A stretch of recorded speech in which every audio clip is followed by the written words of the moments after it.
Hi YouTube and welcome back. NHL 24 Team of the Year is around the corner. I believe we are one event away before we actually will see who is getting a Team of the Year card this year. As everyone knows, it's one of the biggest, if not the biggest event actually in a game cycle. Before we jump into the details about how do you prepare who I believe will get a Team of the Year card, if you could smash that like button and subscribe, it really helps me a lot, helps the algorithm and also makes me smile. Without losing any time, let's jump into the video to talk about Team of the Year in NHL 24. The most common question I'm getting from the community is, when do you think the Team of the Year will be released?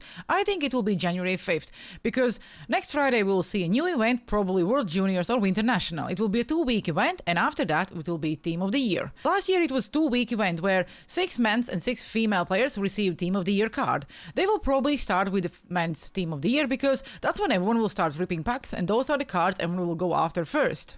So last year, Connor McDavid, Nathan MacKinnon, Aston Matthews, Cale Makar, Roman Josi and Igor Shesterkin received Team of the Year cards for Week 1.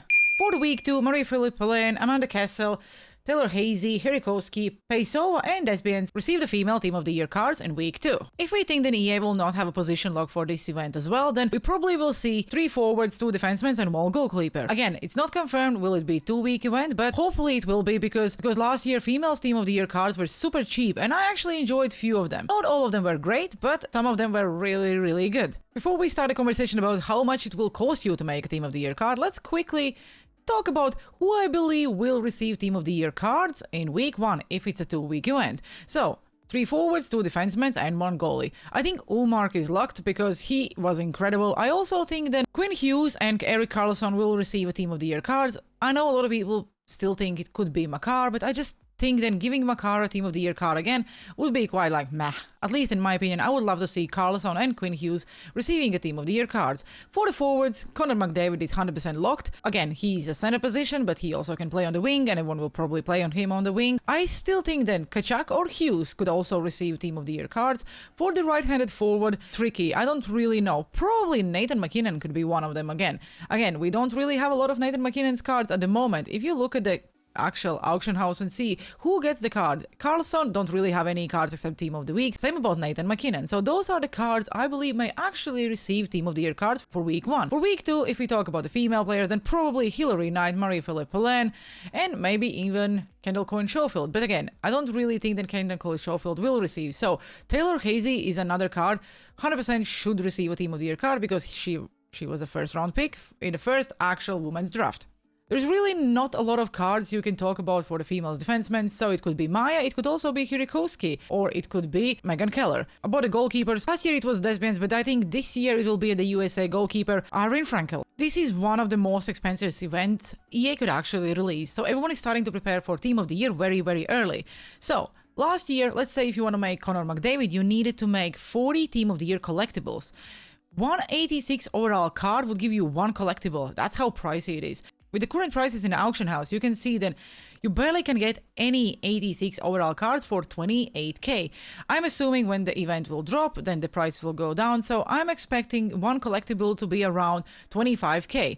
285s would give you 2 collectibles. Again, it's all if EA is applying the same logic as last year. 187 will probably give you 2 collectibles, 88 maybe would give you 3 collectibles, and so on. Again, it's only the speculations. I still think that 86 will give you 1 collectible. Just think about, if Team of the Year would drop today and you would need 186 for 1 collectible, so you would need 40 86 overall players to make Connor McDavid from scratch. If the auction house don't change any prices and 186 is around 28k, you would spend 1.1 million for Connor McDavid. It's a lot, but that card will be worth it, because once you make it, you can forget about it. You don't have to upgrade it, because every single time the higher overall card comes out for that player, Team of the Year match the overall. That's why this event is so expensive. I think no money spent this year is a little bit easier than years before, so even if you're no money spent player, you still should be able to make 1 or even 2 Team of the Year players if you were saving for a long time. As you can see now, there is another card for 27k. Probably I will need to go and buy it, but I just think that these prices are still expensive. I remember a few weeks back I was buying Hirikoski for 14k. That was how cheap the 86 overall cards was. Only had enough coins to buy 40 Hirikoskis, but technically I have enough 86 already if EA applies the same logic to make 1 Team of the Year from scratch, without considering opening any packs or hoping that I will be lucky. But again, don't worry, this is not the only option how you possibly will be able to make Team of the Year cards. Let's say you have Connor McDavid fully maxed out. Team of the Year probably will be around 92-93 overall. So, If you have fully maxed out Connor McDavid to the 93, because that's what will be his Team of the Year card, once you trade that card in, you possibly will only need around 20 to 21 collectibles. So that's much, much cheaper. Again, some people say it's still expensive because you have to trade in your fully maxed out Connor McDavid, but you already was using the card anyway. So, you know, in the end of the day, just trade him in, 21 collectible, and here you go. There will be not a lot of X-Factor cards for this event because Ullmark don't have an X-Factor card and also don't have an MSP, so you will not be able to trade him in. So Connor McDavid, if he receives Team of the Year card, and he will, he have an X-Factor. Quinn Hughes have an X-Factor as well, if he will receive one. Carlson don't have an X-Factor if he receives one. Tkachuk and Hughes do have an X-Factor cards if they receive one. Nathan McKinnon don't, so not every single Team of the Year card will have a cheaper options. If you was preparing for Team of the Year event from day one, then you probably have a lot of gold cards you'll be able to trade in for the collectibles. If you are only starting now and thinking, oh my god, I didn't know about this event and what do I need to do now to at least save for one Team of the Year player? I think game day cards is a very, very good option. The moment EA changed the way how they go up for hits or shots, they're quite pricey, but you can still trade in some gold cards for the collectibles and actually make them. Let's say you guess and you can get one of the 83s to have, let's say, 5-shot night or 5-hit night like it was before, and that card will go up to an 88. So technically you are trading in few collectibles, which probably will be around, let's say, few 85s maybe, for an 88 overall card. That will really help you. If your team is pretty decent, grind objectives, because you will get a lot of collectibles. Those collectibles you will be able to exchange like a captain's event. Exchange them for an 85s. 285 will give you one Team of the Year collectible.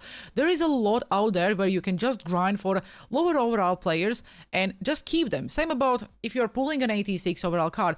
Think about, do you want to sell it or do you want to keep it? If you would pull an 86 overall card, I probably would sell it now instead of actually keeping it, because once the bigger event drops, the prices will go down a little. There is no way that 86 overall cards will go for 28k, or possibly it could, because the community is mental and we just love to break the auction house. But I still think that the cards will go around 25, 24k. There is Captain's Week 1, 2 and 3. You still can get all these Captain's collectibles and exchange them for an 85 overall card. 285s will give you one collectible. Make sure you're doing all the exchange settings until Team of the Year, because you are trading in silver players for a gold player. Any gold player will really help you for collectibles once the Team of the Year drops. Same about the jerseys. Make sure you drop in your 10 jerseys for a premium pack, because more gold players, the more you have stock for Team of the Year.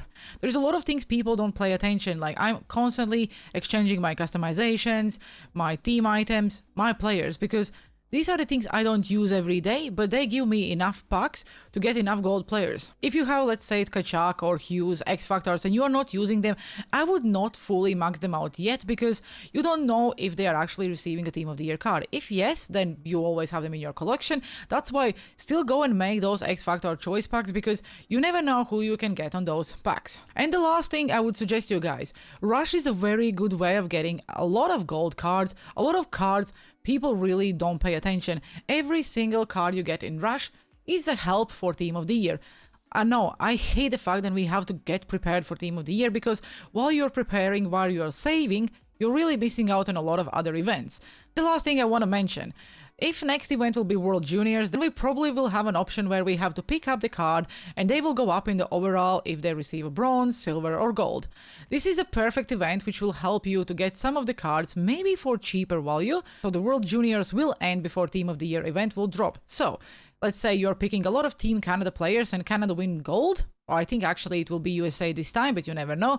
Those cards probably will go up in the overall, and that will help you. The higher overall, the more collectibles you will be able to get out. So make sure you keep that in mind when you are actually trading in your players or buying the cards for the next event. Okay guys, that's it for today's video. Let me know down in the comment section below, who do you think will receive Team of the Year card? Will it be 2-week event? And what do you think about the event in general? Are you prepared, or you're just skipping it and actually will just ignore it and move to the next event once it will drop? I hope you enjoyed today's video. Have a good one and see you in the ice.